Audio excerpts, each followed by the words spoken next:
I guarantee you, though, if you come back tomorrow, it will be one of the up moments. And looked at all of us and he said, right?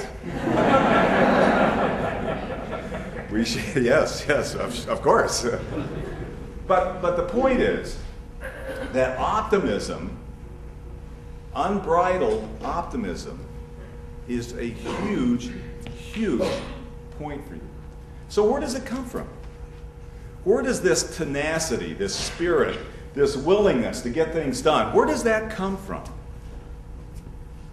It really is emanated from inside of you. And it's emanated from the way that you talk to yourself, the way you coach yourself, the way you, in fact, explain things to yourself. Those of us in this world, this field, talk about we have to, in fact, help people become anteaters. You know what ants are in human behavior? Automatic negative thoughts.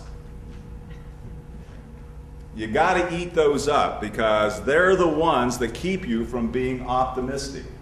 They take you down roads that you don't want to go. So start replacing the ants of your life with not the Norman Vincent Peale kind of notion of optimism, but with a can-do-it spirit. With a notion that no matter what, you can prevail. And you can. So I would ask you, take on a more optimistic characterization of your life. And then you'll do great things.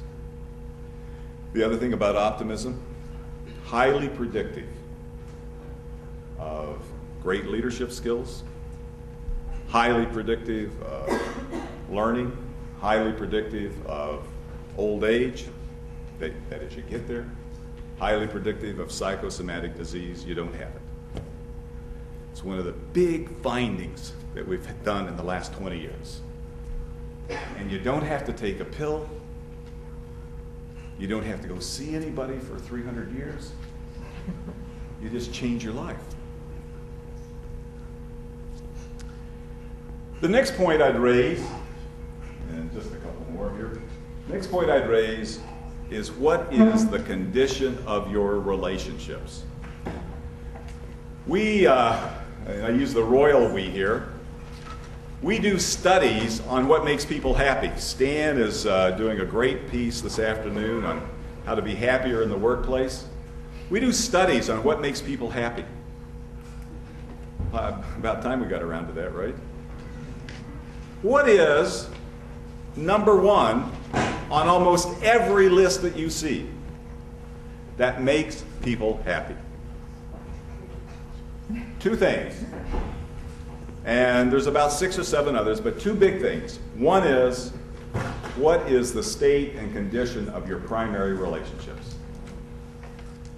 Do you have a great relationship in your life? It doesn't have to be marriage, it doesn't have to be living with somebody, although those are great, but do you have a great relationship that you can rely upon? And are you taking good care of that? The other, and this is a kind of an interesting little secondary finding, is, I kind of laughed at this when I first saw it, but the data is too compelling. Do you have a best friend at work? Why do you think that's so important? Why do you think that's so important?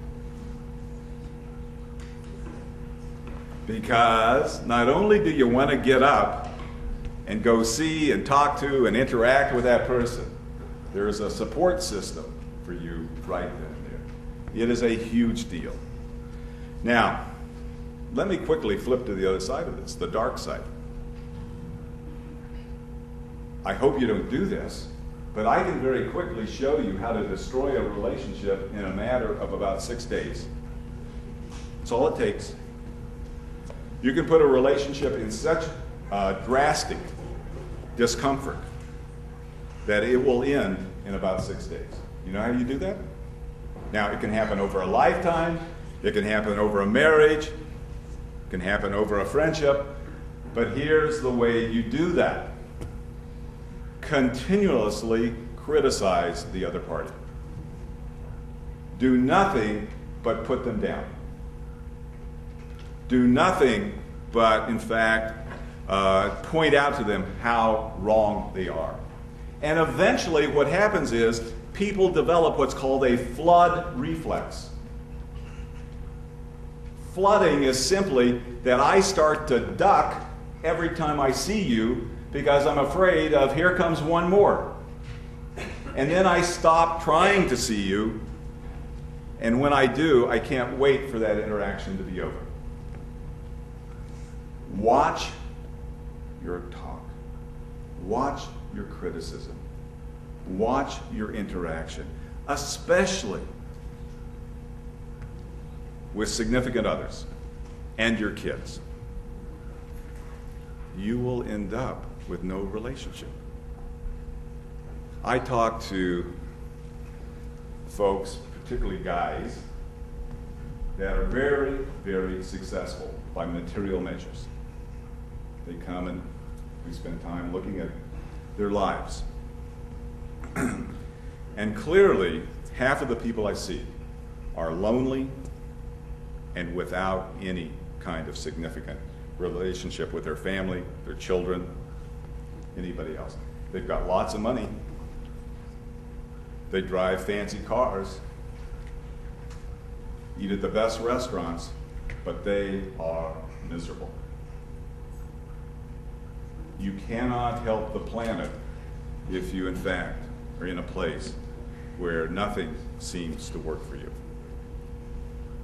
Take a moment, nurture your relationships. Make a difference with them. It will show up and it will in fact help you so much. And then I think all of us need to look at the notion of gratitude and forgiveness.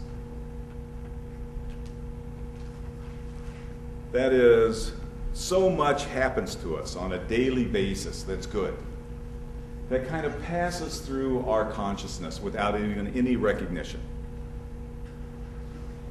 So much happens to us that really, in fact, makes a huge difference in our lives that we never, ever acknowledge.